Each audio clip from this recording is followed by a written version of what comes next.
Hi, welcome to the Dynamic Duel podcast, a weekly show where we review superhero films and debate the superiority between Marvel and DC by comparing their characters in stat-based battle simulations. I'm Johnny DC. And I'm his twin brother, Marvelous Joe. And in this episode, we are doing a duel between the Flash villain, Ragdoll, and the X-Men villain, the Blob. Of course, this is in lead up to episode 325 that's coming out later on this year, where we will pit the Flash's rogues against the Brotherhood of Mutants from the X-Men comics. Yeah, I'm really looking forward to this one. They're both rubbery characters that can either deflect or reflect any physical attacks made against them. Like the Blob is basically made out of blubber, and Ragdoll has no bones in his body, basically. Sort of, yeah. This is going to be a really physical match, I imagine, and I have no idea how it's going to play out. I'm excited for it as well. But we're going to get to that later on in this episode. Before that, we're going to break down the comic book movie news from the past week, of which we finally got the DC slate from James Gunn and Peter Safran. Is it a hard reboot? Is it a soft reboot? Is it good? Is it bad? We'll talk all about it later on. If you're here for the news or you just want to skip ahead to the duel, as always, we list our segment times in our episode description, so feel free to check out the show notes if you want to skip to a particular topic. Real quick, don't forget to join us on Patreon, where we offer ad-free episodes of the show, access to our Discord chat community, where you can chat with Jonathan and I and other fans, and you get access to our Infinity Crisis Marvel vs. DC deck building card game. Check it out right now at patreon.com/dynamicduel, which is linked in our show notes.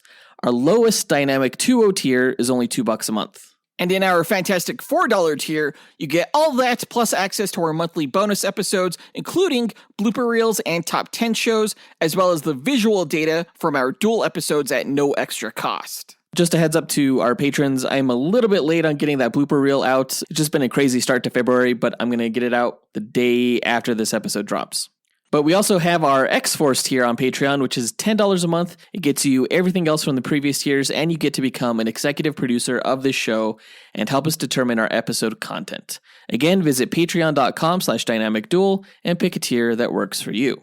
If you're interested in supporting the show but not able to join Patreon, then stop by our website, dynamicduel.com, and subscribe to our weekly newsletter, where we keep you informed on all things going on with the show, and you get free access to the visual data of the results from our latest Duel episode when you sign up and confirm your email. Thanks to everyone who supports the show. It means a lot to Jonathan and myself, but with that out of the way, quick to the no prize. A no prize is an award Marvel used to give out up until the 90s to fans. Our version, the Dynamic Duel No Prize, is a digital award we post on Instagram and in our newsletter for the person that we feel gave the best answer to our question of the week. Last week's question, we asked, what is your favorite couple from a Marvel or DC film or television series, and why? And this was coming off the news that there's going to be a Harley Quinn very problematic Valentine's Day special on HBO Max. We got quite a few answers. We'll go ahead and run down our honorable mentions as well as the no prize winner. Our first honorable mention goes to Jacob Bell, who said, "What's up, guys? It's Jacob Bell here. I gotta go with the best chemistry is obviously Scarlett Johansson and Mark Ruffalo. No, I'm totally kidding. That was awful. No, seriously, Andrew Garfield and Emma Stone from the Amazing Spider-Man movies, by far the best chemistry I've ever seen in a superhero movie.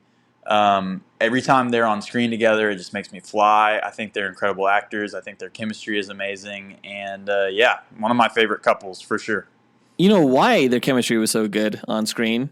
It's because it was so good off screen, because they were actually dating when they made those movies. Yeah, that sexual tension during the movie was palpable, and now we know why. And I mean, it was so good that everyone was legit heartbroken in the second Amazing Spider-Man movie when Gwen Stacy died. Absolutely, yeah. It was tragic. You really felt Peter's grief in that scene. And, the audience had their own grief based on Emma Stone's great portrayal of that character. So great answer, Jacob Bell. Our next honorable mention goes to Matt Lamb, who said, "Hey guys, Matt Lamb here. So I'm going to say Clint and Laura Barton from the Marvel movies and the Hawkeye show. It's great to see the exploration of a couple that's been together for at least 2 decades. And so now we get to see a relationship that has lasted a long time. They've had kids together, and that's one of my favorite things about the Hawkeye show was the exploration of them as a couple." Yeah, usually in superhero films and shows, you have the love interest for the main character. But when it comes to Clint Barton and Laura Barton, they were established from the word go, when we realized in Avengers Age of Ultron that Hawkeye had like this secret family. It was really cool to learn in the Hawkeye television show that Laura Barton was actually an agent of S.H.I.E.L.D., Agent 19, aka Mockingbird. I think one of the most interesting things about that relationship, though, is that it's got to be tough knowing that your spouse or your partner is off, risking their life and endangering themselves. But they seem to have such a great, understanding of each other and what's going on. And maybe that has to do with the fact that she was a S.H.I.E.L.D. agent, but we didn't know that right off the bat. So she just came across as very extremely understanding, which was really cool. Yeah, and that was all given context at the end of Hawkeye. He and Laura probably worked a few missions together. Great answer, Matt Lamb. Our final honorable mention goes to Scott Camacho, who said, Normally I'd pick Superman and Lois, just with the Lois and Clark, but I'm going to go with Batman and Catwoman.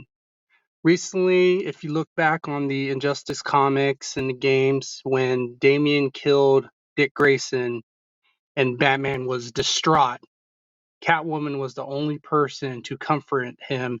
He was crying in front of Catwoman. Their connection just seems way stronger than anyone in. Yeah, it looks like he was cut off at the end there, but Catwoman and Batman, whether it's Injustice, the animated film, or even Batman Returns, and most recently the Batman, their relationship is complicated because, of course, they started off as enemies, albeit ones with a passion for each other. And you can't say the same thing about Superman and Lois, or even something like, Wonder Woman and Steve Trevor. It's pretty unique in comics, I think. But of course, over the years, they grew closer and closer and became allies, and now they're the best of partners. Yeah, out of all the relationship evolutions that have taken place, out of all couples in comics, I definitely think that Batman and Catwoman have made the greatest progress overall. It's really fascinating to see where things have gone for them. So great answer, Scott Camacho. We want to give a big thanks to Matt Estes, who also visited our website, hit the record button, and left an answer for us. Thank you so much for doing that. But the winner of this week's No Prize is Rick McGrew from the Retronomopod, who said, Hey guys, Rick from the Retronomopod. Deadpool and Colossus from the Deadpool movies. They're the best kind of odd couple in Marvel or DC. They balance each other out pretty well, and they got a pretty good relationship, and it kind of goes through the ups and downs that a relationship does.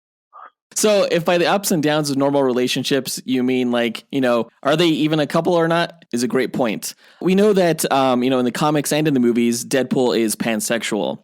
And he has implied a heavy attraction to Colossus in the films. There's definitely no implication that Colossus feels the same way about Deadpool. In the comics, Colossus is straight, although the ultimate version of Colossus in the comics, he was gay. So I think the Deadpool movies kind of play off of the precedents that have been established in the comics. And it's kind of like this, well, is he, isn't he? What's going on here? But either way, it's hilarious the way they bring humor to it in the films. Even at the end of Deadpool 2, when Wade sees Vanessa again, in heaven, and he's like, don't fuck Elvis. And she's like, don't fuck Colossus. And he's like, what? Yeah, let's see if these romantic feelings extend to Hugh Jackman's Logan in any way in the upcoming sequel. Yeah, we'll see. There might be some bromance elements there. That'll be pretty funny. Well, great answer, Rick McGrew. You win this week's No Prize. If you, the listener, want a shot at winning your own No Prize, stay tuned to later on in this episode when we'll be asking another question of the week. And now that that's done, on to the news.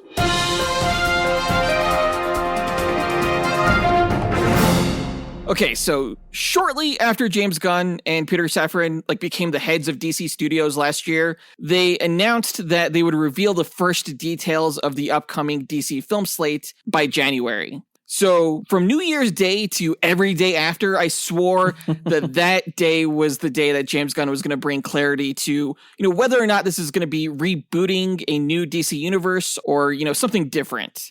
From my perspective, I thought a full reboot was a for sure thing, especially after the announcement that James Gunn's first film would be a young Superman film without Henry Cavill.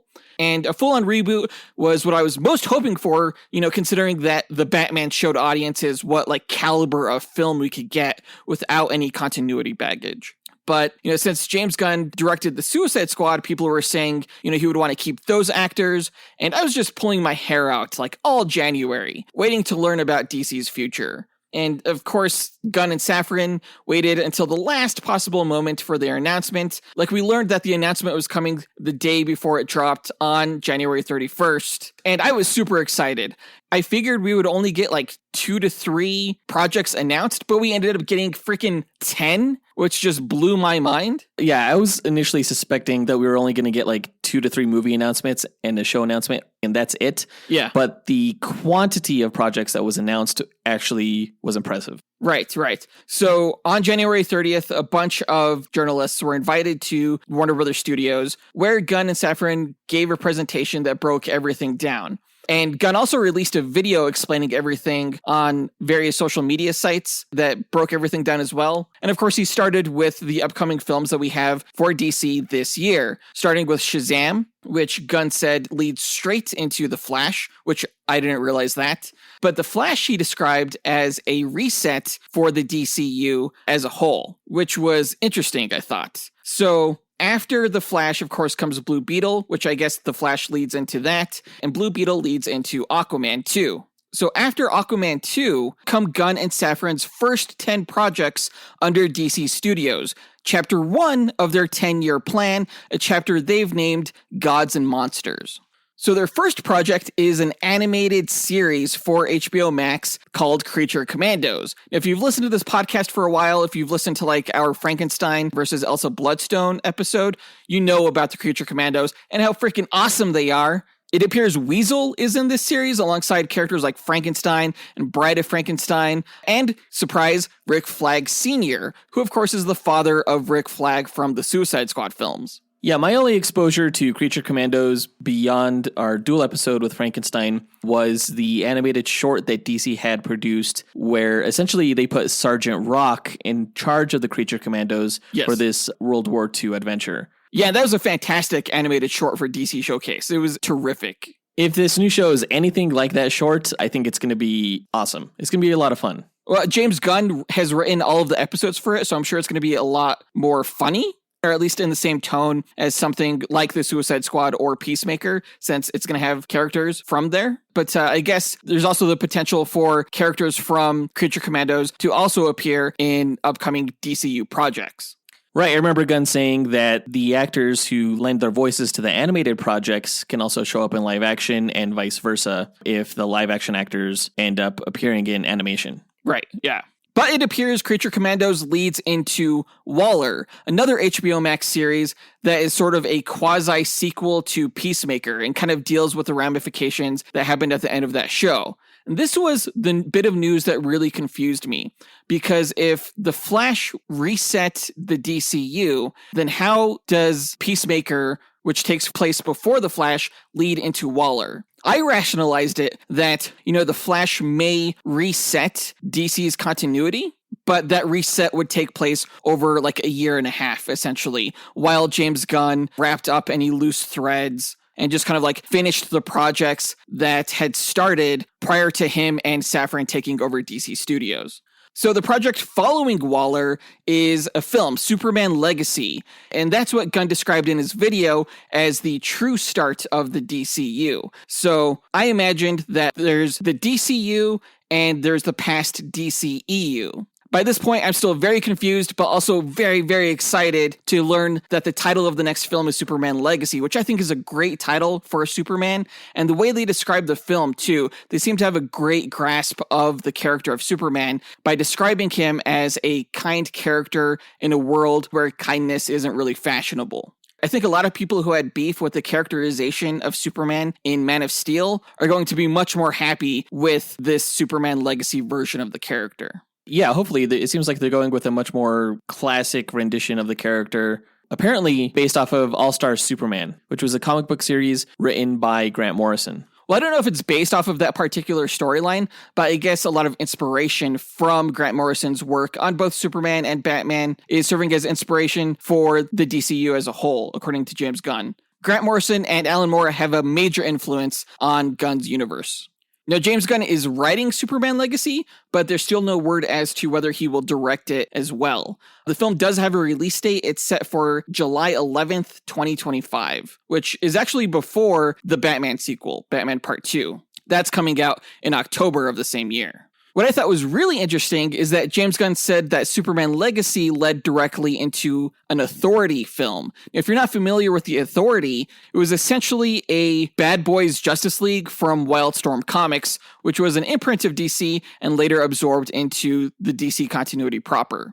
Yeah, the issue I have with the Authority being made into a film is that the Authority was so clearly influenced by the Justice League. You know, the characters like Apollo and Midnighter being analogs to Superman and Batman, kind of like in the same way that Squadron Supreme was inspired by the Justice League. So to have a team within this universe before the Justice League shows up is weird. And when the Justice League eventually does appear, it's going to feel weirdly reverse derivative, you know? Yeah, and I felt the same way. I still feel the same way about this team. Of all the projects that were announced, the Authority is the one I'm least looking forward to. I think the reason they're even making this movie is to play off of the success of something like The Boys. This is like DC's version of The Boys. I also think that if Superman Legacy leads into the Authority, then the Authority is probably going to serve as a foil for Superman in his movie, possibly, which I think is great. You know, it's sort of like Superman versus the Elite, or the, famous comic book Superman, I think it was number 775, What's So Funny About Truth, Justice, and the American Way, where Superman takes on these like modern anti-heroes with like these chips on their shoulders. I think it'll be a good way to show Superman being more Superman by pitting him against someone that's very not like Superman, or what people believe Superman should be. Well, we don't know if they're going to go up against each other at all, so... No, you're right. Yeah, we don't know what's going to happen with the Authority movie, but we know that it's coming after Superman Legacy. And I guess between Superman Legacy and the Authority, though, we will be getting a TV series called Lanterns, which is probably the number one thing I'm most excited about on this entire slate. It's being described as a true detective type series starring the characters of Hal Jordan and Jon Stewart, where they investigate a mystery on Earth. Now, we've supposedly had a Green Lantern series coming out forever for HBO Max that was being helmed by Greg Berlanti. I guess that's no longer a thing, but I'm still glad that we are getting a Green Lantern TV series. James Gunn described the series as being crucial to the overall 10-year plan that they have. It's a little interesting that Berlanti's show is going to be like a space opera and Gunn's show is going to be much more earthbound, because I kind of thought that the appeal of the Lanterns was that they're like space police. So it'll be interesting where this goes. I am a huge fan of True Detective, so could be interesting. Yeah, and speaking of hot HBO Max series, James Gunn next described a Paradise Lost series as Game of Thrones-esque. Now, there's no word as to whether or not Wonder Woman will be featured in this, and there's no word whether Gal Gadot would reprise her role as Wonder Woman if she does appear in the series. But I think a big clue as to whether she would or not is whether or not they use the same cast from the Wonder Woman film, like Queen Hippolyta and Antiope. We'll see. I am intrigued by it, and I think it's a good idea for a series, though I am kind of disappointed that we're not getting a straight-up Wonder Woman project, though I guess this is as good a way to introduce the lore behind Wonder Woman without actually doing a Wonder Woman film. So following that project, he moved on to a Brave and the Bold film that will be starring Batman and Robin, specifically Damian Wayne as Robin, which is Batman's son. This took me by surprise for sure. I love Damian Wayne, but I was really hoping that this new DC universe that James Gunn was establishing would start with Dick Grayson as Robin. So it kind of feels like we're entering another universe where Batman has a lot more history and experience than Superman, which I don't love, but I am excited to see what James Gunn can do with Damian Wayne. That's the whole appeal of this movie. Yeah, hopefully we get to see some of the other Robins within this film. James Gunn did say that they were going to be building on the Bat family, which is something we haven't really got to see in any of the other Batman films. So that should be exciting. I want to see Dick Grayson, Jason Todd, Barbara Gordon, maybe even Tim Drake. That'd be great. Yeah, of course, we're going to be having Matt Reeves' Batverse happening concurrently with the DCU. So we don't know if we're going to get Dick Grayson maybe in the Batman Part 2 or not, or who else we'll see, maybe Batgirl. But honestly, I think audiences are going to be confused. I'm both looking forward to this one and not looking forward to this. I haven't really made up my mind as to whether I'm excited for it or not. It's Batman. I feel like I should be excited, but I don't know. I want things to make sense too. Yeah. So up next was Booster Gold. It's going to be a television series for HBO Max. This was a huge surprise as well. I've always wanted a Booster Gold film because I think he's a great character. I didn't think he would be part of the DCU this early on, but I'm super excited, and I really hope that Chris Pratt plays the character. No. I'm sorry, what? I mean, he'd be great for it, but I think the character would be too similar to Star-Lord. Or his portrayal of the character would be too similar. Maybe. You know, he's a good actor. We'll see. Booster Gold seems right up James Gunn's alley. Just, you know, like this obscure kind of character that's humorous. So I think it'll turn out really good. Following Booster Gold, we learned about Supergirl, Woman of Tomorrow. This film is based on a comic series written by Tom King that came out in 2021 and 2022, so not too long ago. And apparently it was fantastic. I haven't read it yet, but everything I hear about it is great. It looks like they're really going to play up on the differences between Superman, who, you know, was raised on Earth, and Supergirl, who essentially saw everyone she loved die from Krypton. You know, she's a much harder superhero than Superman. And I guess she's going to be traveling around space with a young girl and even Krypto in a revenge tale, which I thought was pretty interesting. Yeah, you know, she's going to be in the upcoming Flash movie. It's unclear whether or not Sasha Calle will reprise her role for this Supergirl movie. Yeah, word on the street is that Sasha Calle as Supergirl and Michael Keaton as Bruce Wayne have been pulled from the end of the Flash movie because that was supposed to be a setup for a new universe where, you know, Michael Keaton's Batman was the Bruce Wayne of the universe and there was no Superman. There was just Supergirl. Of course, those plans have been scrapped, you know, in favor of James Gunn's universe. So I guess it's still up in the air as to who will be Supergirl, though I would be surprised if it was still going to be Sasha Calle. The last project that was announced was a Swamp Thing film that apparently James Mangold is in talks to direct.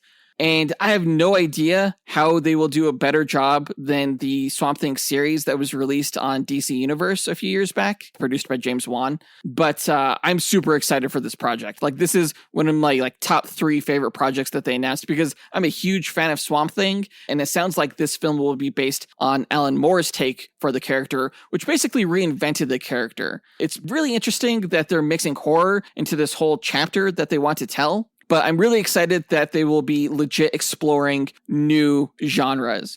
One of the most interesting things that came out of this whole presentation from James Gunn and Peter Safran was that they don't want to flirt with a genre. They want to go headfirst into different types of genres and tones and things like that, really focusing on story in a way that they feel studios have been dismissing for big tentpole blockbuster films. Well, I think the most positive takeaway from Gunn's presentation was his approach to writing and the writers on these projects. Basically saying that they're not going to be beholden to release dates. They're going to focus more on getting the script right before production begins. Yeah, James Gunn was saying how, like many blockbuster films, and I think he was pointing the finger at Marvel, that they start filming before the third act is even finished being written. Right, yeah, we've heard plenty of anecdotes from actors and other production staff talking about how sometimes they'd get rewritten scenes on the day and things like that, which is kind of scary to think about from, you know, an investor standpoint. You're putting all this money into this film that's not fully fleshed out by the time it's being made. So I think Gunn definitely has the right approach, and I think it's going to find him with a lot of success in these films.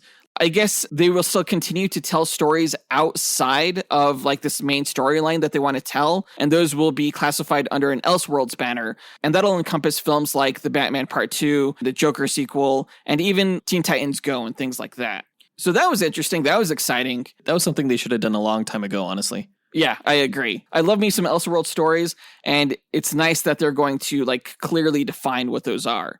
But after all of this news, I thought I had a really clear idea of what the timeline is for the upcoming DC projects. You know, I thought, the Flash is a reset, and then that reset essentially lasts a year and a half, like I mentioned before, and then things really get kicked off with Superman Legacy in the birth of this brand new, fresh DC universe with new actors and new stories. And I actually made a graphic of it that I posted to social media, and James Gunn himself shot down my graphic saying that Waller and Creature Commandos were actually a part of the DCU. So from what I could gather is that everything from, Man of Steel to Batman 89 to the upcoming projects that they announced is considered DCU, and that the Flash movie is less of a Flashpoint event that'll lead to a continuity reboot a la the New 52 and more like something like Crisis on Infinite Earths, where some characters' pasts are still there and still remain,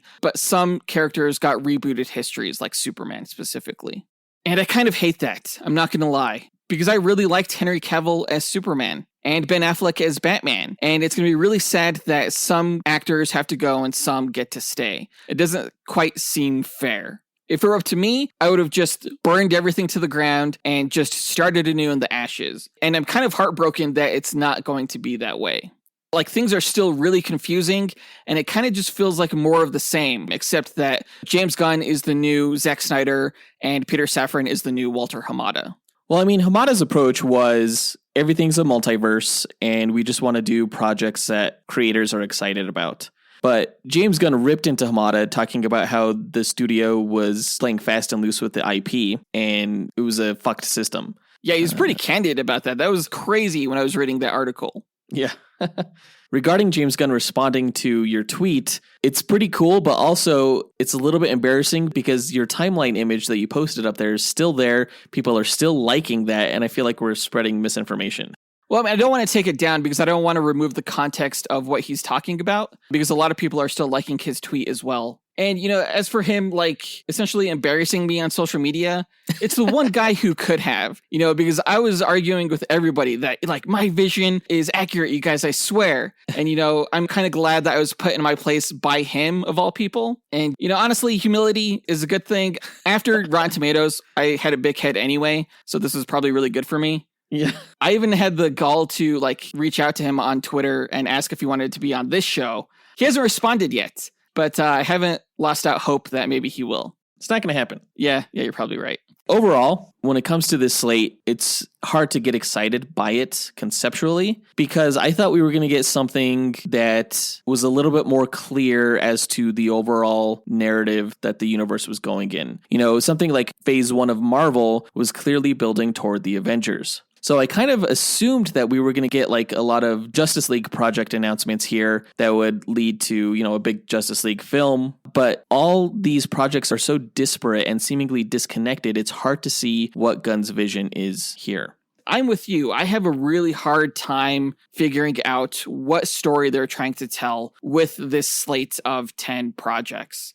If you asked me if I was excited by it, I would probably tell you that I was excited for the projects that were announced, but disappointed in the overarching direction of DC Studios as a whole. I'm with you. I totally thought that, you know, we would start off with products featuring the Trinity, and that would be leading to a Justice League film. It just seemed to make so much sense.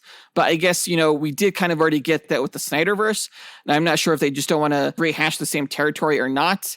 But I'm really curious to see where this goes. It seems like basically the DC slate is not what you were expecting. It is a little bit confusing to see how it's all working together. And so, yeah, I'm a little bit disappointed by what the announcement ultimately was. That being said, our confusion has no bearing as to whether or not these projects are good. Just because the slate isn't what I wanted it to be or what I expected. You know, once we go see Superman Legacy and it's like the most amazing Superman movie of all time, if that happens, I think a lot of faith will be restored in what Gunn's trying to do here. Yeah, I agree. Honestly, Superman Legacy is probably going to make or break this whole universe for me. I feel like it's not the universe that DC fans deserved, but it's probably the one that we need right now, considering we're so far behind Marvel in terms of a like connected, overarching storyline that spans not only film, but television and gaming and animation. So I just have to hold out hope that it's going to be fantastic. But with the slate revealed, that brings us to our question of the week. Which of the 10 upcoming DC projects announced are you most and least looking forward to, and why? Record your answer at dynamicduel.com by clicking on the red microphone button in the bottom right-hand corner, which will prompt you to leave us a voicemail. Your message could be up to 30 seconds long. Don't forget to leave your name in case we include you on the podcast. We'll pick our favorite answer and award that person a Dynamic Duel No Prize that we'll post to Instagram and our email newsletter. Be sure to answer before February 11th. But that does it for all the news from this episode. Now let's move on to the main event, where we find out who's going to win in a fight between the Flash villain Ragdoll and the X-Men villain, the Blob.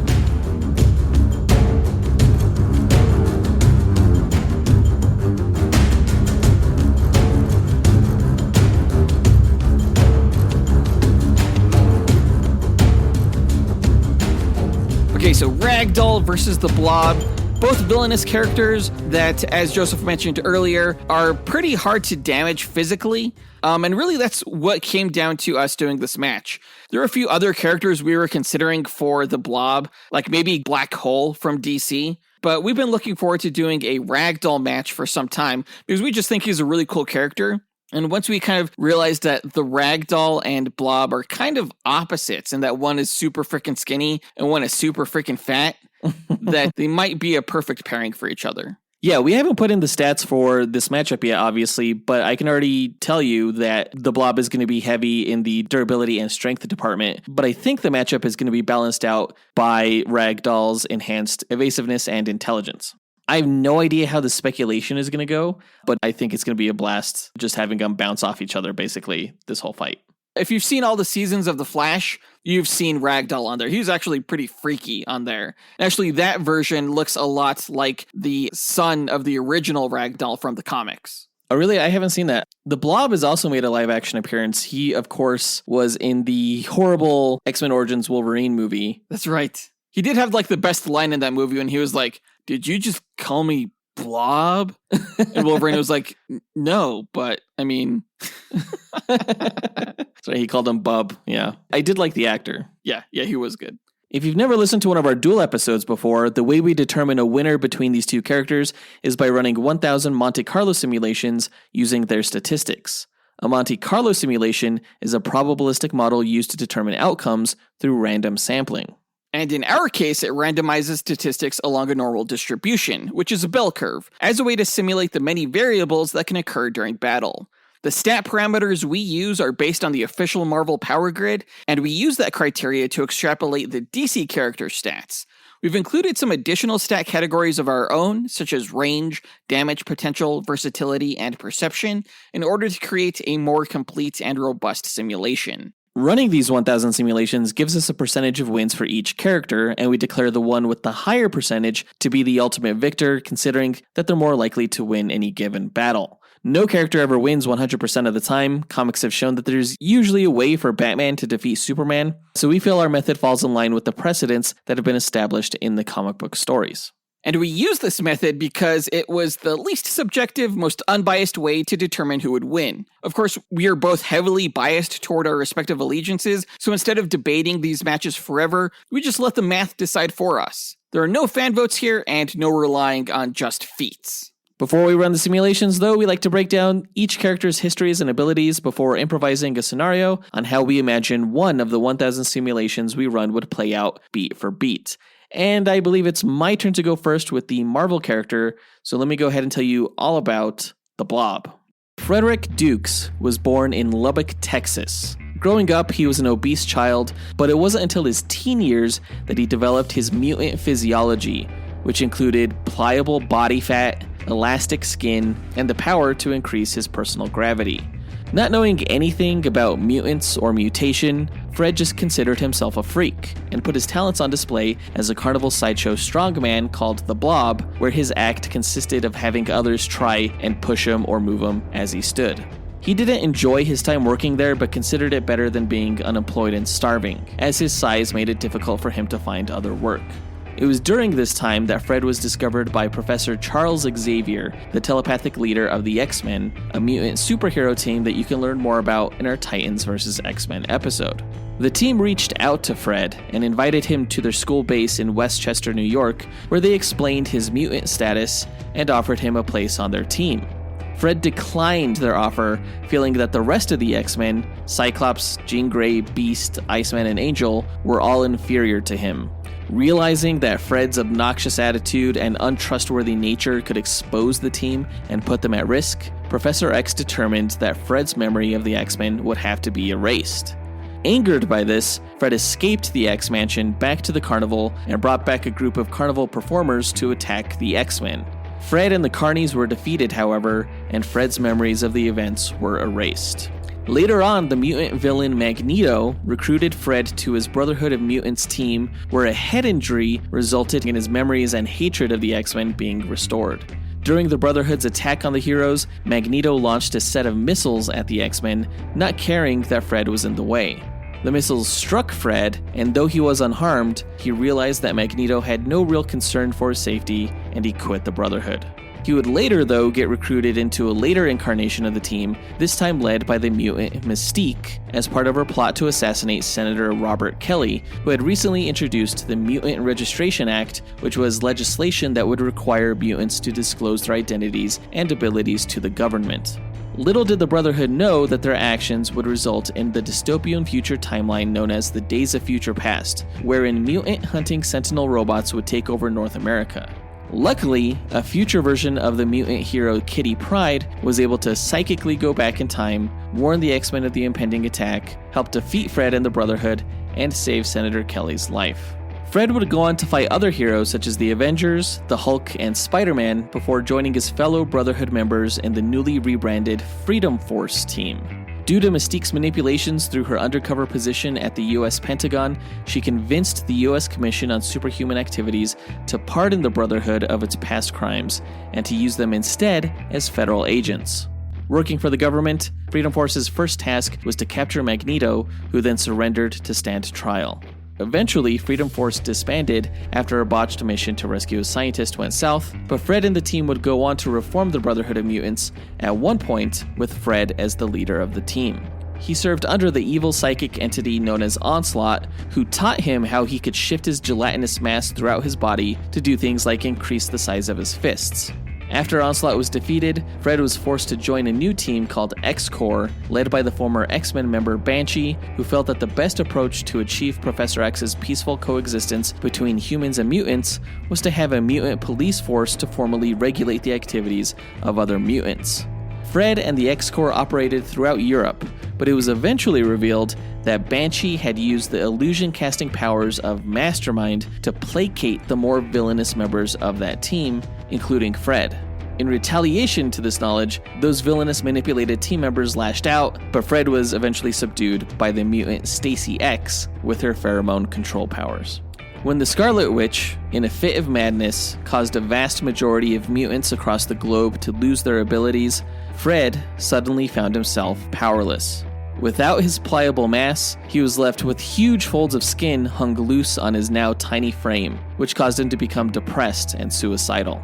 Without his mutant power, he wasn't obese, he was skinny? Yeah, but the skin didn't shrink down with him. Wow.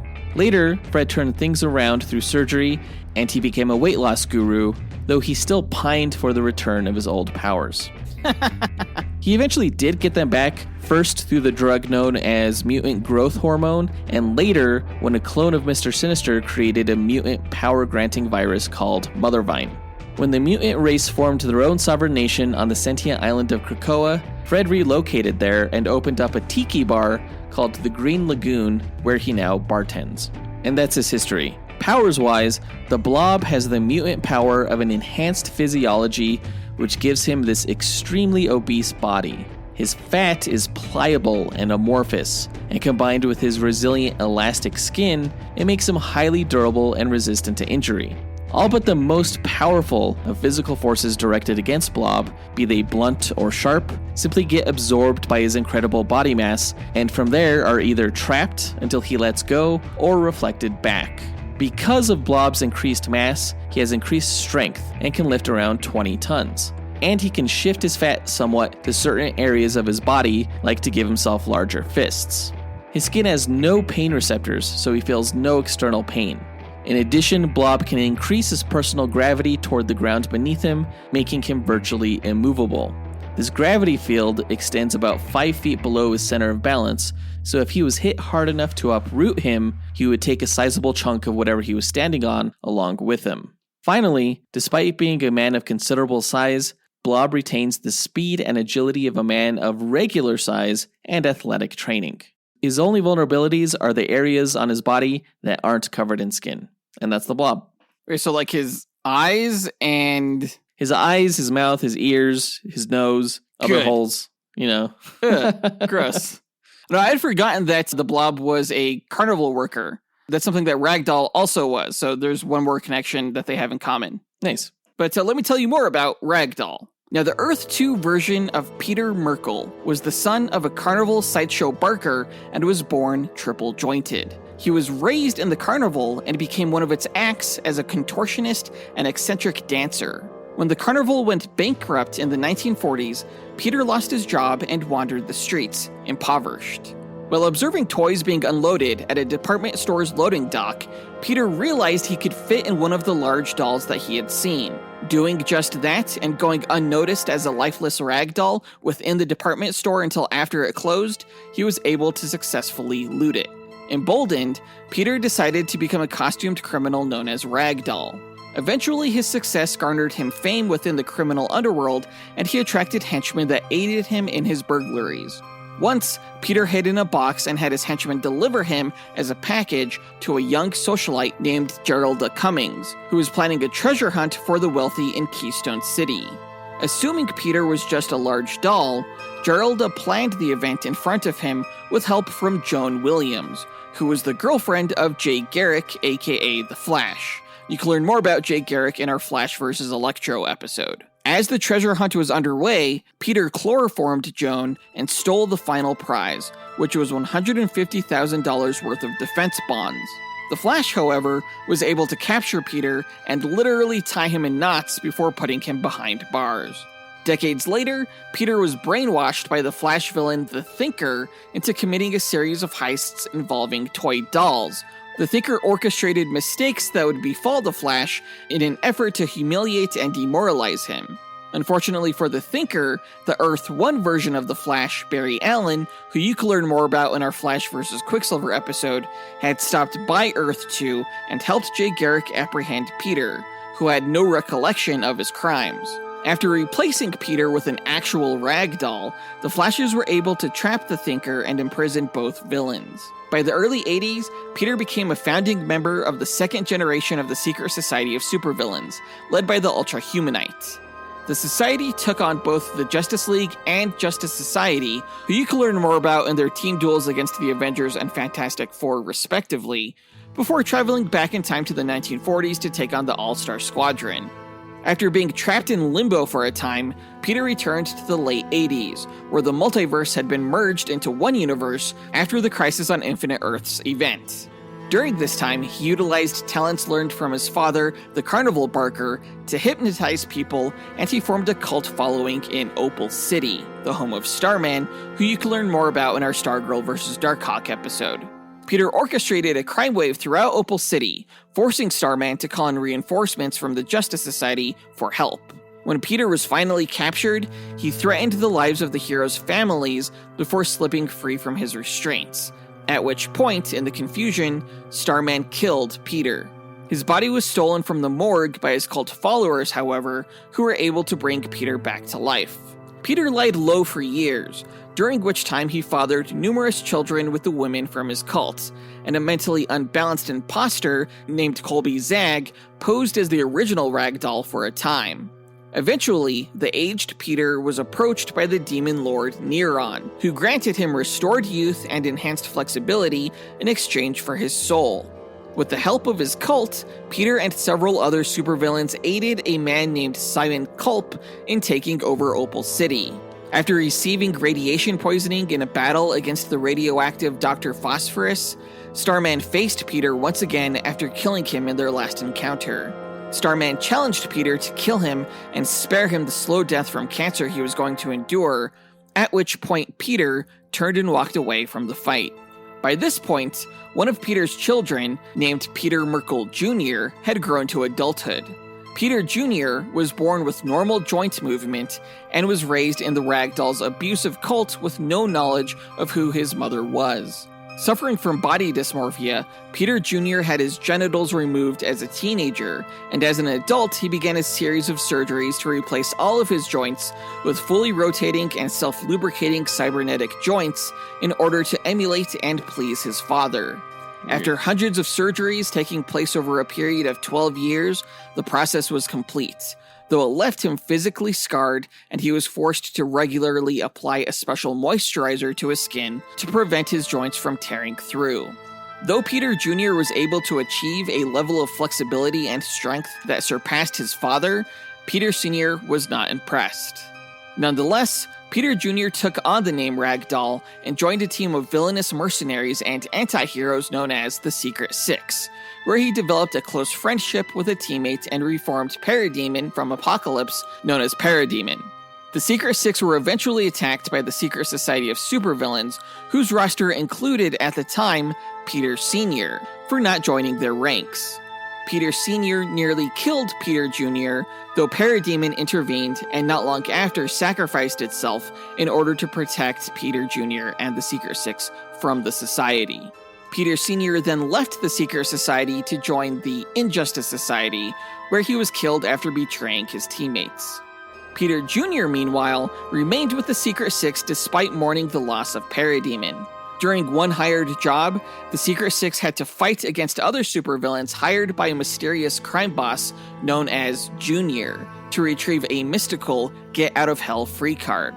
Junior was eventually revealed to be Peter Jr.'s half-sister, Alex.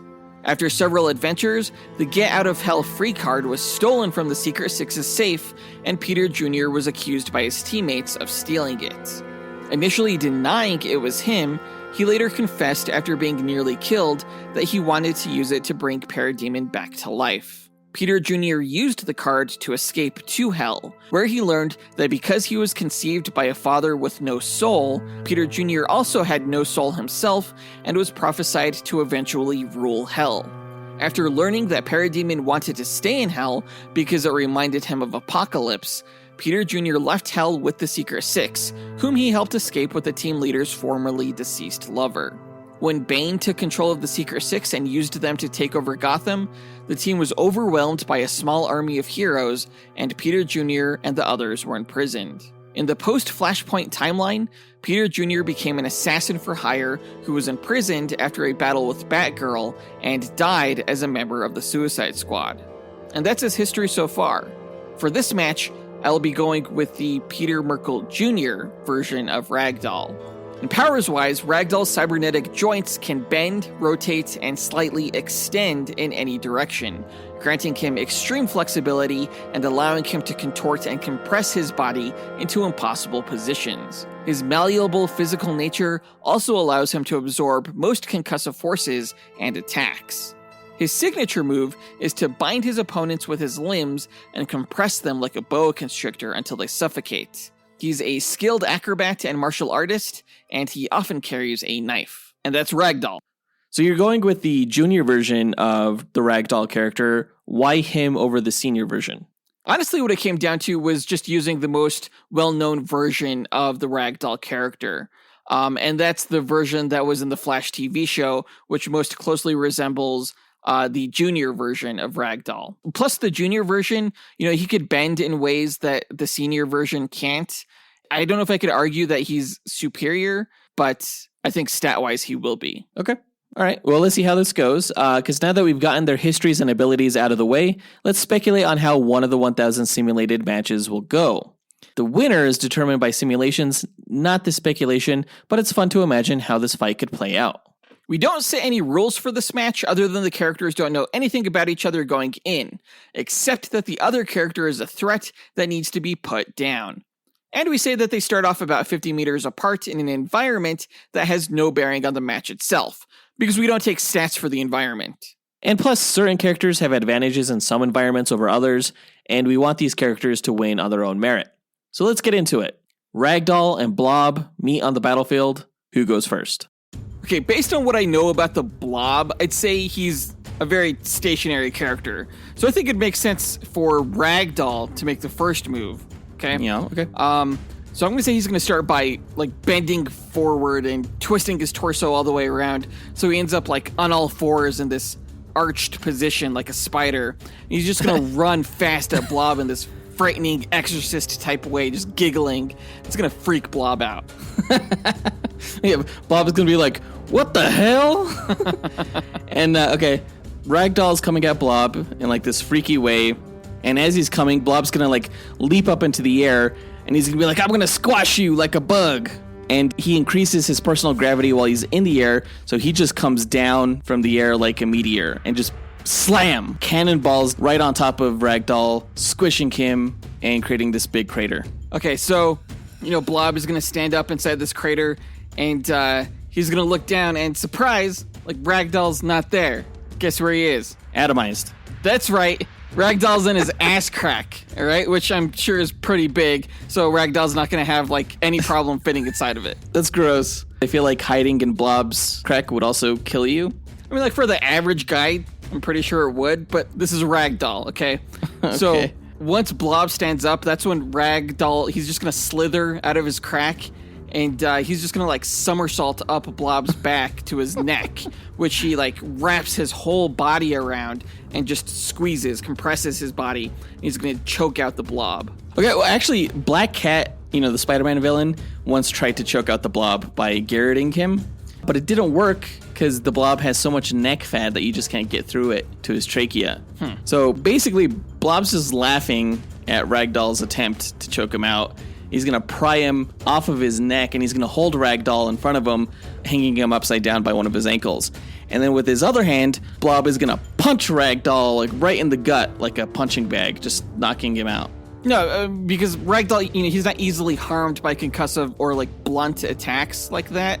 So Ragdoll's just going to use the momentum from this punch to swing his whole body above Blob's fist that's holding him, which Ragdoll is easily going to slip out of, by the way. And he's just going to cartwheel down Blob's outstretched arm to his head, which he sits on, just wrapping his legs around his eyes so the Blob can't see. And Ragdoll is going to just pull out his knife and just start stabbing Blob, right in the face repeatedly. That's pretty violent, but it's not going to do anything. Ragdoll probably thinks his blade is going to go, through Blob's cheek or wherever, but it's not going to happen. It's like stabbing impenetrable jello. Think of it that way. Yeah. So Blob's rubbery skin doesn't break. Yeah, I mean, but Blob's probably laughing at this or insulting Ragdoll or something. And that's when bam, Ragdoll just stabs him right in the tongue because Blob's mouth was open. Not laughing now, are we? That's going to piss Blob off. So he spits out some blood and he's just fuming angry, bright red like a tomato. He's going to yank Ragdoll off of him again, and he's just going to straight up hurl that guy a quarter mile into the air. Oh, straight up? Yeah, okay. And then Ragdoll falls to his death. I mean, okay, so Ragdoll, he falls and he slams to the ground, and his limbs are all crooked and bent. Definitely looks like he's dead. Yeah, because he's dead. Or is he?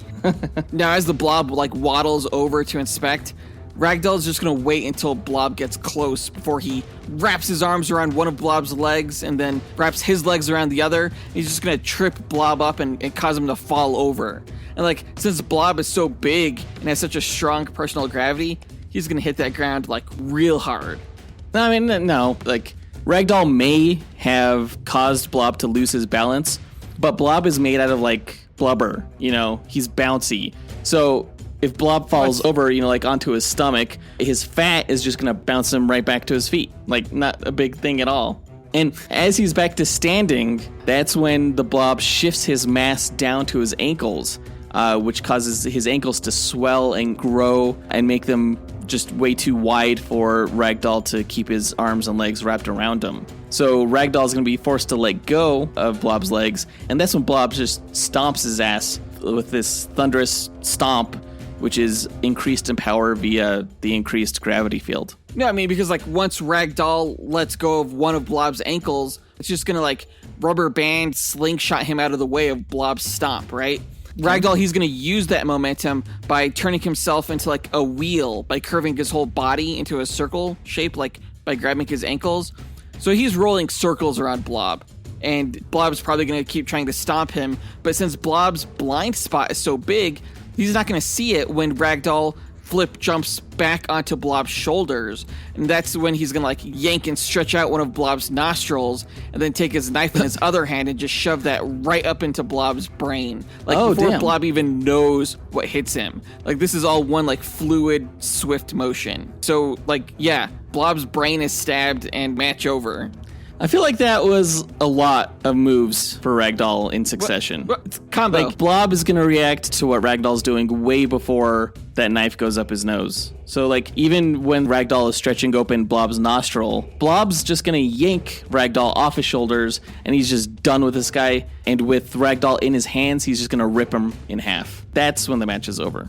No, I mean, except we've already established that, like, the Blob's mitts are just, like, too big and fat. Like, Ragdoll can easily slip out of his grasp. Except this time, the Blob shifts his mass into his hands to, like, fill out any gaps that are in his grasp. So it's like Ragdoll's, like, encased in cement. There's, like, no cracks that Ragdoll can take advantage of and slip through.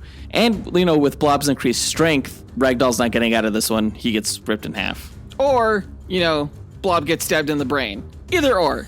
Yo, go ahead and leave it there. Either Ragdoll shoves his knife up Blob's nostril, or Blob traps Ragdoll in his hands and rips him in half. We'll go ahead and find out which of these scenarios happens after inputting the stats on these characters and running the simulations and coming back with a winner. Let's do it. Okay, so you mentioned early on that you thought Ragdoll was going to beat the Blob in several categories, including, like, intelligence. But it turns out that Ragdoll's not terribly much more intelligent than the Blob. No, but he was far more evasive. We said he was faster because he can run on all fours, basically. And he was better at fighting. Yet Ragdoll was slightly more versatile as well. However, I was correct in saying that the Blob was going to come out better in the durability and strength stats, but also the damage stat as well. Blob is basically those three things incarnate in one character. He is the ultimate tank character, essentially. It was interesting, though, that Ragdoll actually came out higher in durability than I thought he was going to. Like, he's quite the tank himself. Yeah, there's been instances where he's been, like, shot in the back, and it hasn't even, like, really phased him too much. It's crazy. This is a pretty good matchup, but considering all the stats, Jonathan, who do you think's going to win this one? I think Ragdoll has a pretty good chance of taking this. I think it'll be close, but I think he has a chance, which will probably surprise most people, considering the fact that our Instagram poll takers voted 67% in favor of the Blob. But I'm just going to chalk that up to popularity and say that most of them are pretty big fans of the X-Men Evolution cartoon where he was featured. Yeah, that's right. He was a major player in that show. But I have the results here. The winner between Ragdoll and Blob is Blob. Blob won 584 matches out of the 1,000, whereas Ragdoll only won 416. So Blob wins 58.4% of the time, compared to Ragdoll's 41.6%. That's not actually as close as I thought it was going to be. I thought it was going to be, like, within the 55 range, but Blob won in the high 50s? That sucks. Yeah, in the end, even though, you know, Ragdoll had the edge in terms of evasiveness, speed, and fighting, and versatility, the disparity between the durability, strength, and damage stats were just too much for Ragdoll to overcome. Blob is a powerhouse. Yeah, it looks like Blob was maxed out in durability, whereas Ragdoll wasn't maxed out in anything. Right. Well, kudos, I guess. I don't know. I know there's a lot of Blob fans out there, so congrats to all of you guys. I have to say that you're taking this loss very well. It's kind of upsetting. I was hoping that you'd be, like, more sad or maybe angry. You know, I think I've just, like, really matured and just become much more humble ever since James Gunn called me out on Twitter. So, yeah. Thank you, James Gunn. Please come on our show. It'll never happen. But at the very least, maybe he saw the show. Maybe he'll give an episode a listen, and hopefully he enjoys it. Yeah, that's probably best case scenario right there. You're probably right. But that does it for this duel. Let us know what you thought about the results by writing to us at dynamicduelpodcast@gmail.com or by visiting us on Instagram or Twitter. You can find links to all of our accounts by checking out our show notes or visiting our website, dynamicduel.com. And on our site, you can also find a link to our Patreon page where you can join our Dynamic 2.0 tier and chat with us and fellow listeners, or our Fantastic 4 tier, which gets you bonus content each month, or our X-Force tier that makes you an executive producer of this podcast. If you can't join Patreon, you can still support the show by signing up for our e-newsletter, also at dynamicduel.com. In our next episode, which actually releases on Valentine's Day, we have a very Valentine's Day appropriate review of the Harley Quinn, A Very Problematic Valentine's Day special that's coming out on HBO Max. I'm looking forward to it. It's probably going to be hilarious, and you'll hear our thoughts on it next week. Yeah, I really enjoy the Harley Quinn cartoon series. Again, we reviewed season 3 like a couple months ago. It was my first time watching the show. I thought it was great. So I'm looking forward to this special coming out in a few days here. Yeah, it'll be nice to get back to the reviews. But that does it for this episode. We want to give a big thanks to our executive producers, Ken Johnson, John Starosky, Zachary Hepburn, Dustyn Balcom, Miggy Matanguihan, Brendan Estergard, Nathaniel Wagner, Levi Yeaton, Nick Abanto, Austin Wesolowski, AJ Dunkerley, Scott Camacho, and Gil Camacho for helping make this podcast possible. We'll talk to you guys next week. Up, and away. True believers.